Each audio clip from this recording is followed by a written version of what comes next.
Vanguard is one of 3 combat systems that we employ at Vanguard Lightsaber Academy. To score, hits must be delivered with intention, control, and be unanswered.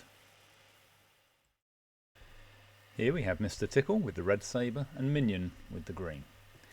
Combat starts at range and moves into the early exchanges. There, that was the contact.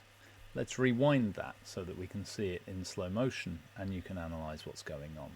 There is a strike, blocked, strike, block, strike, block, strike, block, and here a simultaneous strike. Both of these strikes were chambered, obviously designed to hit the available target and delivered with control for safety, so from this point of view they both count. However, because both combatants landed a blow at more or less the same moment, in reality both combatants would be dead, so no points were scored for this exchange.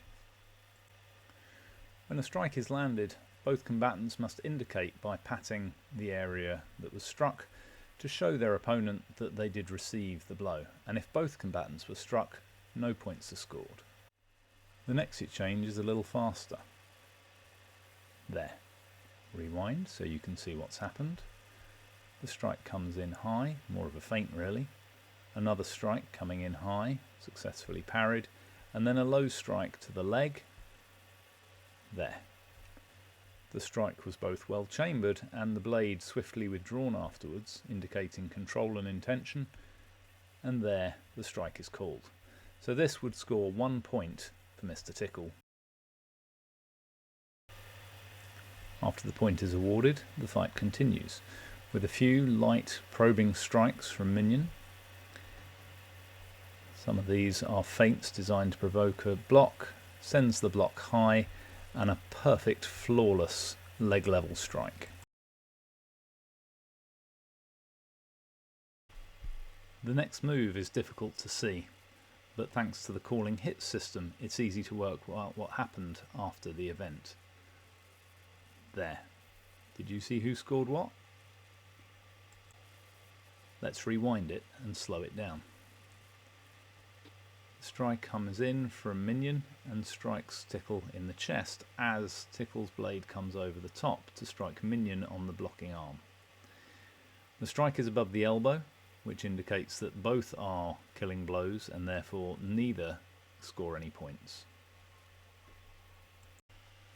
Strikes below the elbow do not count. This is partly practicality because it can be very difficult to determine whether a strike lands on the hilt, the hand or the arm, but also to discourage hand tapping as a cheap way to score points. Hand tapping is not fun for anybody, and combat will just degenerate into a series of short aggressive jabs to the hand and wrist. Hence the elbows and below are considered invulnerable in this system. Most systems have some form of intentionality built into their rule set, usually through the medium of chambering strikes, that is, a strike must come in from 90 degrees.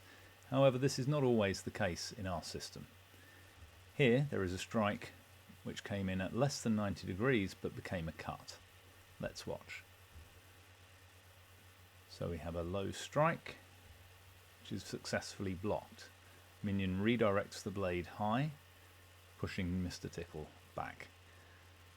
The fighters reset their stances. A further attack is launched.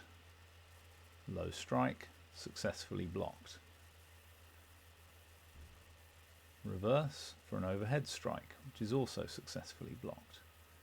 The blade is brought downwards and then withdrawn for the cut. So even though the blade did not come in from 90 degrees on the outside, because there was a clear placement of blade and then a withdrawal for a cut, the intention was clear and the point was scored. This system is essentially a hybrid of some of the rules from SSL, the International Tournament System, along with some rules from HEMA, which has a system for rewarding unanswered strikes. The idea is to create combat which does not rely on lots of checking of video cameras to see who was in a microsecond sooner or later.